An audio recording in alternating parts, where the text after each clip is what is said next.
আমরা যারা রাত 1টা 1টায় জেগে জেগে ফুটবল খেলা দেখি, তারা কি আসলেই জান্নাতে যেতে চায়? না।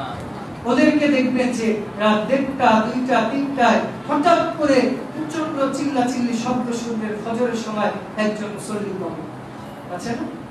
এই যে আসার সময় সম্ভবত এই দিকে আসার সময় বেগমগঞ্জের ওখানে দেখলাম মসজিদ হচ্ছে, এখানে সম্ভবত আপনার 100 গজ দূরত্ব হবে, একটা পতাকা বানিয়েছে আনুমানিক প্রায় 200 গজের, এক সাইডে আর্জেন্টিনা, এক সাইডে ব্রাজিল, মানে দুইজন মামা ভাই ভাগ হয়ে গেছে, ভাগ করে রাসূল ইসলাম এগুলো নিষেধ করেছে। আর কেউ কেউ বলছে যাই হোক হুজুর, আমরা সব মুসলিমদের সাপোর্ট করি না, আমরা মুসলিম দেশকে সাপোর্ট করি।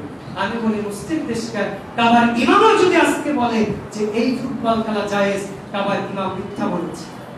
এই ফুটবল খেলা যদি জায়েজ হয় তাহলে রাসূলকে আবার দুনিয়া থেকে নিয়ে আসতে হবে। কেন রাসূল ইসলাম বলছে যে সমস্ত খেলাধুলা করলে শারীরিক ব্যায়াম আছে, ওই খেলাও জায়েজ, দেখাও জায়েজ, ফুটবল খেলাও জায়েজ, দেখাও জায়েজ, কিন্তু এই ফুটবল খেলার মধ্যে টাকা পয়সার ঘাটতি আছে, তার মানে এটা জুয়া। এই ফুটবল খেলার মধ্যে টাকুর নিচে অর্থাৎ হাঁটু না ঠিক প্যান্ট পরা হয়, এই ফুটবল খেলার মধ্যে নারী পুরুষ একাকার হয়ে যায়, জিনা বিচার করে। এমনকি যে দেশে খেলা হচ্ছে এই দেশে যাতে অবাধে যৌনাচার করতে পারে, এই জন্য প্রোটেকশন হিসাবে তারা বিনামূল্যে বিভিন্ন জিনিস তারা সাপ্লাই দিচ্ছে। অথচ আমরা তাদেরকে মহব্বত করছি, তাদেরকে ভালোবাসছি।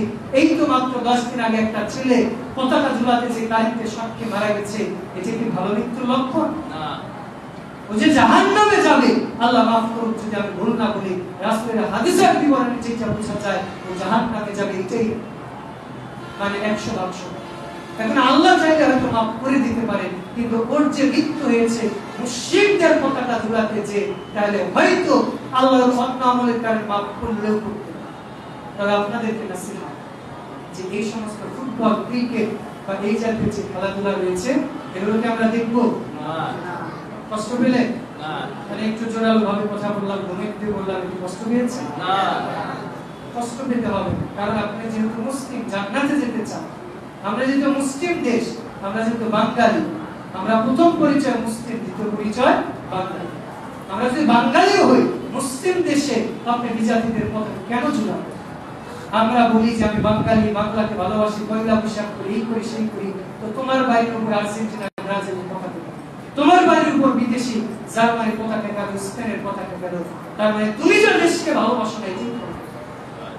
এই জন্য আপনাদেরকে নসিহত, এই সমস্ত মুসলিমদের কৃষ্টি কালচার থেকে আমরা দূরে থাকবো। আল্লাহ আমাদের তৌফিক দান করুন, আমিন।